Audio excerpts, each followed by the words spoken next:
Ketidakpedulian yang pertama disebabkan karena kemalasan atau keengganan. Biasanya kalau udah nggak peduli, itu pasti diikuti dengan sembrono. Beberapa orang tuh kerja sesekedarnya, kerja seselesainya. Nggak peduli apakah kerjaannya baik, apakah pekerjaannya beres, apakah pekerjaannya berkualitas. Ada orang-orang yang begitu malas, sampai kerja tuh asal-asalan, nggak teliti, nggak hati-hati. Kami di kantor mengalami banyak gesekan satu sama lain. Salah satu penyebabnya adalah karena kemalasan, kesembronoan, ketidakpedulian. Saya pernah menegur staf yang sudah tidak bekerja lagi dengan kami. Ketika ada orang telepon ke kantor dan ingin bertanya tentang merchandise, orang ini yang pegang call center untuk merchandise kami, jawabnya nggak ramah. Ketika orang ini bertanya, maaf, ini bapak atau ibu, wanita atau laki-laki? Staf kami waktu itu menjawab customer yang telepon, nggak usah nanya-nanya. Saya kaget waktu saya tahu masalah ini, karena kemudian beberapa bulan setelah staf ini keluar, orang yang dikurang ajari melapor kepada suami saya. Beberapa orang tuh nggak peduli kepada apa yang akan terjadi kepada perusahaan tempat dia bekerja kalau dia bersikap demikian. Beberapa orang tuh nggak peduli apakah pekerjaannya akan membawa pengaruh yang baik atau buruk bagi perusahaannya. Kerja asal-asalan. Sempat di beberapa waktu kami kehilangan banyak sekali customers karena sikap dari call center merchandise kami yang tidak baik. Saya taunya adalah ketika Natal, staf-staf cuti, handphone call center merchandise dititipkan kepada saya, dan baru disitulah saya tahu begitu banyak orang yang marah. Ada yang pesan janji akan dihubungi kembali, tidak dihubungi kembali. Ada yang direspon dengan kasar. Orang-orang yang malas itu sahabatnya cuek dan sembrono, nggak peduli, kerja nggak teliti. Baru-baru ini kami mengalami masalah lagi-lagi di divisi merchandise ketika ada customer yang klaim bahwa dia sudah transfer uang untuk pembelian merchandise kami. Orang ini berkata bahwa uang yang ditransfer kelebihan dan orang ini minta ditransfer kembali. Staf saya nggak cek lagi di bank statement apakah benar ada jumlah uang sekian yang ditransfer dan apakah benar dana yang ditransfer itu kelebihan. Tapi bagian merchandise langsung minta ke bagian keuangan untuk transfer balik ke customer. Jelas keduanya salah, baik staf merchandise maupun staf keuangan. Tapi orang yang kerja nggak teliti itu sebenarnya akarnya gini, malas saja.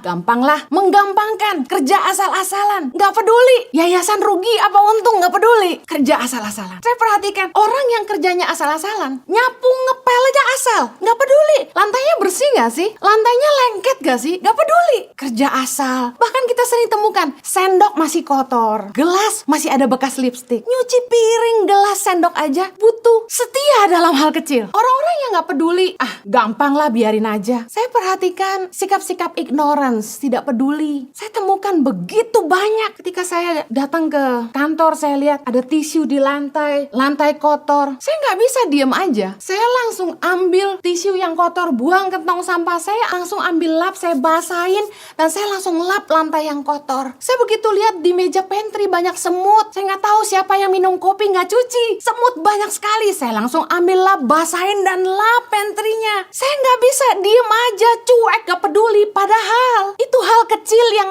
kita bisa lakukan, siapapun bisa kerjakan. Tapi banyak orang gak peduli. Kotor, biarin aja. Kemalasan itu sahabatnya ketidakpedulian dan kesembronoan. Jangan jadi orang malas, karena orang yang bertanggung jawab itu pasti akan melakukan yang terbaik. Kita semua menyadari bahwa ketidakpedulian merupakan sahabat dari kemalasan, dan akibatnya diikuti dengan kesembronoan. Kita akan jadi orang yang kerja asal-asalan.